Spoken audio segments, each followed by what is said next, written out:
সিসিমা সিসিমা দেবী সত্তা অনেক সময় বিশেষ বিশেষ কিছু ঘটনার মাধ্যমে তার দেবী রূপকে প্রকাশ করেছেন, সকলের সামনে না। সেরকমই কিছু ঘটনা হলো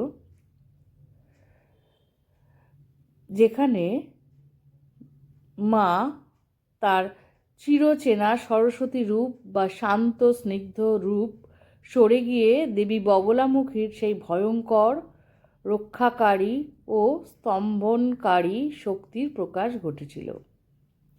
শ্রীরামকৃষ্ণ মিশনের ভাবধারায় এই মুহূর্তগুলোকে প্রায়শই তার সন্তানদের রক্ষা করতে বা দুষ্ট প্রবৃত্তি বিনাশ করতে তাঁর নিজ মূর্তিতে প্রকাশ হিসেবে বর্ণনা করা হয়।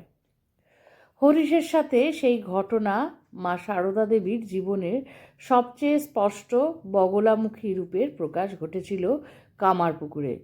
এই ঘটনার কেন্দ্রবিন্দুতে ছিলেন হরিশ, শ্রীরামকৃষ্ণের এক প্রাক্তন শিষ্য, যিনি তার পত্নীর দ্বারা দেওয়া কিছু ঔষধির জন্য তখন মানসিক ভারসাম্য হারিয়ে ফেলেছিলেন।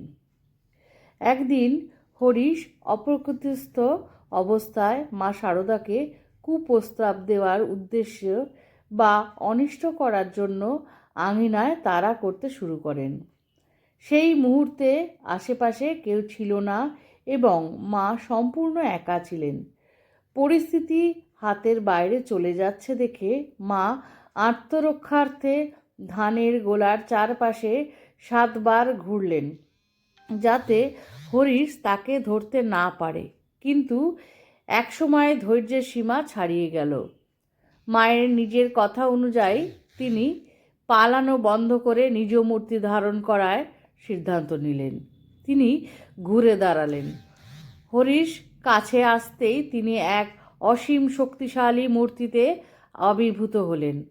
তিনি হরিশকে সজোরে মাটিতে ধাক্কা দিয়ে শক্তিহীন করে ফেললেন। মায়ের চোখ দুটি লাল হয়ে ওঠে এবং হরিশের বুকের ওপর হাঁটু দিয়ে চেপে ধরলেন এবং তার জিভ টেনে বের করে এনে চড় মারতে শুরু করলেন, যতক্ষণ না সে সজ্ঞানে ফিরে আসে। এই ঘটনাটি দেবী বগলামূর্তি তত্ত্বের সাথে সরাসরি সামঞ্জস্যপূর্ণ।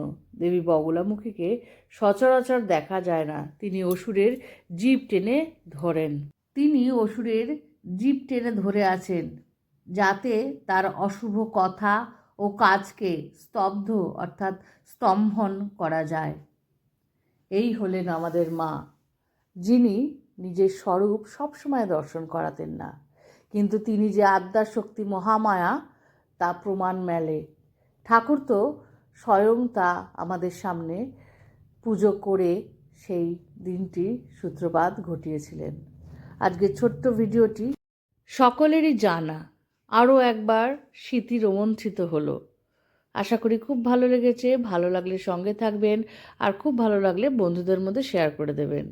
শ্রী শ্রী ঠাকুর, মা, স্বামীজি, আমার গুরু মহারাজ এবং অন্যান্য মহারাজদের চরণে শতকোটি প্রণাম।